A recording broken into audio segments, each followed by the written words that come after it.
이 개념이 궁금했다. 제102회 회개 1. 사람의 수준과 차원에서 바라본 회개. 기독교 관련 용어들이 참 많습니다.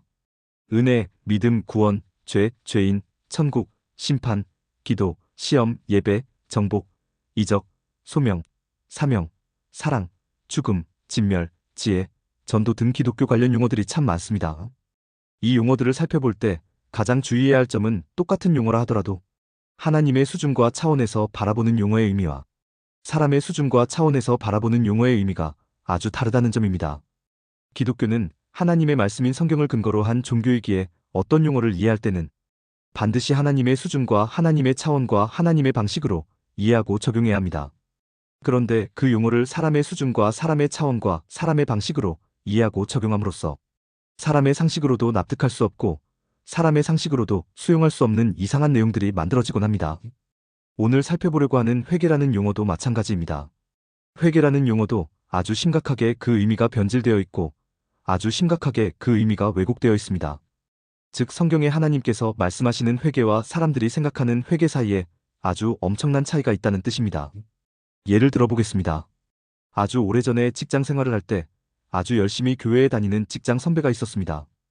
그 선배는 열심히 교회에 다니기는 했지만 그다지 바람직한 사생활의 모습을 보여주지는 못하는 선배였습니다. 교회에 다니는 기독교인이라고 하기에는 조금 부끄러울 정도로 문란한 사생활의 소유자였습니다. 그때 그 선배가 했던 말이 기억납니다. 주일날 교회에 열심히 나가는 이유가 주중에 지은 죄를 회개하기 위해서라는 것입니다. 아무리 주중에 많은 죄를 지었어도 주일날 교회에 나가 하나님 앞에 회개하면 그 모든 죄를 사함 받을 뿐만 아니라 죽어서 천국 가는데도 아무 지장이 없다는 것이었습니다. 이런 생각으로 그 선배는 주중에는 문란한 생활을 하고 주일에는 교회에 나가 열심히 회개하는 생활을 반복했습니다. 저도 그때는 그런 줄 알았습니다. 그 당시 저도 가끔 교회에 나가 예배에 참석하곤 했지만 성경에 대해 전혀 알지 못했기 때문에 기독교에 대해 바르게 알지 못했기 때문에 그 선배의 말이 맞는 말인 줄 알았습니다. 어쩌면 지금 이 영상을 보시는 분 중에서도 그 선배의 말이 맞는 말 아니야? 라고 생각하시는 분들이 계실지도 모릅니다. 그런데 그 선배의 말이 맞는 말이겠습니까? 그렇지 않습니다. 절대로 그렇지 않습니다. 하나님께서 말씀하시는 회개, 성경이 말하는 회개, 기독교가 말하는 회개는 절대로 선배가 말하는 회개의 의미, 즉 반성하고 후회하고 뉘우치고 각성하는 의미가 아니기 때문입니다. 회개한다고 해서 즉 반성하고 후회하고 뉘우치고 각성한다고 해서 죄사함을 받는 것도 아니고 천국 가는 것도 아니기 때문입니다. 이렇게 말씀을 드리면 지금 무슨 말하는 거냐? 성경에 분명히 회개하라, 천국이 가까이 왔다는 말씀이 있지 않느냐? 성경이 기록하고 있는 말씀마저도 부정하는 것이냐? 라고 이의를 제기하실 분들이 많이 계실 것입니다. 얼마든지 그럴 수 있습니다. 그런데 우리가 잊지 말아야 하는 것이 회개하라, 천국이 가까이 왔느니라라는 말씀은 성경에 2번 나온다는 것입니다. 한 번은 세례 요한의 입을 통해서, 한 번은 예수님의 입을 통해서 2번 나온다는 것입니다. 그렇습니다. 세례 요한은 마태복음 3장 2절에서 회개하라, 천국이 가까이 왔느니라라고 했고 예수님은 마태복음 4장 17절에서 회개하라, 천국이 가까이 왔느니라라고 하셨습니다. 토시 하나 틀리지 않고 정확히 일치합니다. 그런데 세례 요한이 말하는 회개와 예수님께서 말씀하시는 회개가 용어는 같지만 그 의미는 완전히 다르다는 것을 우리가 놓치고 있는 것입니다. 세례 요한이 주의 길을 곧게 하기 위해 온 자라고 하니까 세례 요한의 회개와 예수님의 회개를 동일한 의미라고 생각하는 참으로 큰 오해를 범하고 있는 것입니다. 여러분 한번 생각을 해보십시오. 세례 요한이 말하는 회개와 예수님께서 말씀하시는 회개가 같은 의미라면 무엇 때문에 예수님께서 오셨겠습니까? 세례 요한이 말하는 대로 반성하고 후회하고 뉘우치고 각성하면 천국이 오는 것이고 백성들이 회개를 실천하는 삶을 살면 모두 다 천국을 살 수 있는데 왜 굳이 예수님께서 오셨겠습니까? 만약 세례 요한의 회개와 예수님의 회개가 같은 의미라면 예수님은 세례 요한의 말을 표절한 것과 하나도 다를 게 없습니다. 예수님께서 세례 요한의 지적 재산권을 침해한 것과 하나도 다를 게 없습니다. 그런데 예수님께서 그러실 분이십니까? 예수님께서 남의 것을 표절하고 남의 지적 재산권을 침해하실 분이십니까? 절대로 그렇지 않습니다. 즉 세례 요한이 말하는 회개와 예수님께서 말씀하시는 회개는 표현은 같지만 그 의미는 완전히 다르다는 결론에 이를 수 있는 것입니다. 세례 요한이 말하는 회개는 사람의 수준과 사람의 차원과 사람의 방식으로 이해되고 적용되는 회개이고 예수님께서 말씀하시는 회개는 하나님의 수준과 하나님의 차원과 하나님의 방식으로 이해되고 적용되는 회개라는 것입니다. 이것을 기억하신 상태에서 세례 요한의 회개부터 먼저 살펴보겠습니다. 세례 요한의 회개는 제가 예로 들었던 선배가 생각하는 방식의 회개입니다.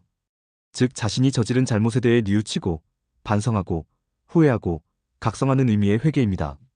일반적으로 사람들이 생각하는 회개라는 것입니다. 세례 요한이 살던 시대는 유대교의 원리가 가장 절정에 달했던 시기입니다. 즉 세례 요한은 유대교 사회에서 태어났고 유대교 사회에서 교육을 받은 사람으로 유대교 원리에 익숙한 사람입니다. 따라서 세례 요한의 사역을 한마디로 정리하자면 그 사역은 유대교 원리에 입각한 전통적 구도 방식, 전통적 종교 방식을 따르고 있다고 정리할 수 있습니다. 세례 요한의 사역이 유대교 원리에 입각했다는 증거를 몇 가지 말씀드리겠습니다. 첫 번째 증거가 마태복음 9장 14절, 그때에 요한의 제자들이 예수께 나아와 이르되 우리와 바리새인들은 금식하는데 어찌하여 당신의 제자들은 금식하지 아니하나이까라는 질문으로 시작되는 이른바 금식 논쟁입니다. 예수님과 예수님의 제자들은 왜 금식하지 않느냐고 묻는 사람들이 누구입니까? 바로 세례 요한의 제자들입니다. 이 말이 무슨 의미입니까? 세례 요한과 그의 제자들은 일정한 때가 되면 반드시 금식했다는 것을 의미하는 말입니다. 즉 세례 요한과 그의 제자들은 유대교의 종교 방식을 철저히 이행하는 사람들이었다는 것을 확인할 수 있습니다. 자신들은 의에 이르기 위해 이렇게 철저히 유대교 원리에 따라 금식하는데 하나님의 아들로 왔다는 예수 그리스도와 그의 제자들은 금식하지 않으니 이상하다고 생각하는 것입니다. 세례 요한의 사역이 유대교 원리에 입각했다는 두 번째 증거가 누가복음 3장 7절로 9절에 기록된 내용으로서 회개를 언급하는 가운데 회개에 합당한 열매를 맺으라고 촉구하는 장면입니다. 이렇게 기록되어 있습니다. 요한이 세례받으러 나오는 무리에게 이르되 독사의 자식들아 누가 너희에게 일러 장차 올 진노를 피하라더냐? 그러므로 회개에 합당한 열매를 맺고 속으로 아브라함이 우리 조상이라 말하지 말라. 내가 너희에게 이르노니 하나님이 능히 이 돌들로도 아브라함의 자손이 되게 하시리라. 이미 도끼가 나무 뿌리에 놓였으니 좋은 열매 맺지 아니하는 나무마다 찍혀 불에 던져지리라라고 기록하고 있습니다. 회개하지 않으면 즉 반성하고 뉘우치고 후회하고 각성하지 않으면 결코 아브라함의 자손이 될 수 없다는 말입니다. 회개하지 않으면 결코 하나님의 진노를 피할 수 없다는 말입니다. 회개하지 않는 사람은 열매 맺지 못하는 나무가 도끼에 찍혀 불쏘시개로 쓰이는 것과 같은 운명을 결코 피할 수 없으리라는 말입니다.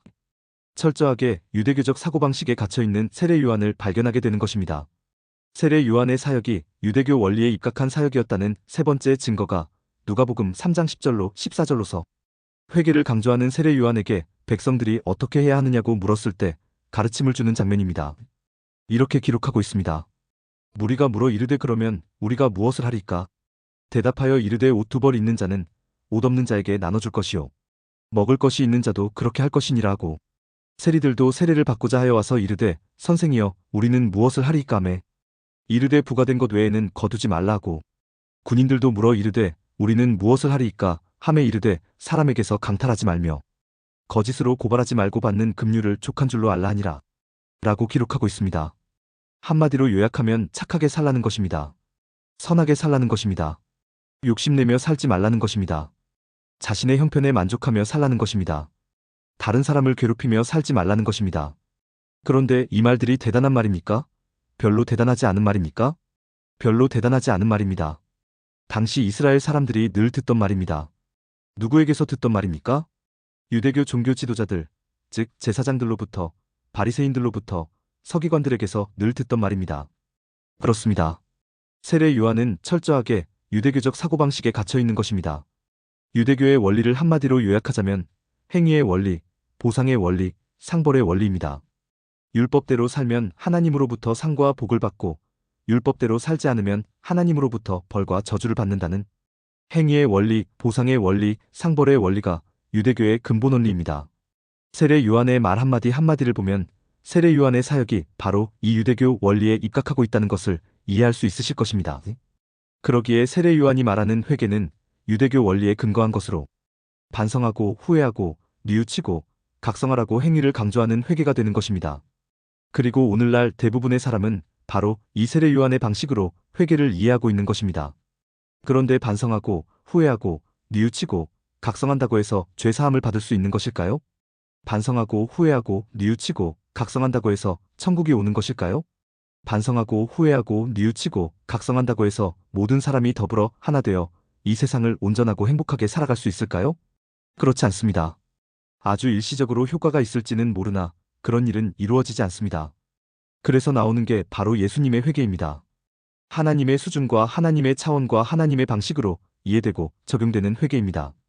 그 회개의 내용이 어떤 것인지는 이 개념이 궁금했다? 다음 영상에서 살펴드리도록 하겠습니다. 오늘 내용에 공감하셨다면 구독과 좋아요, 알림 설정 부탁드립니다. 하나님의 말씀을 바르게 전하는데 큰 도움이 될 것입니다. 평등하고 공정하며 정의롭고 행복한 세상을 이루는데 큰 도움이 될 것입니다.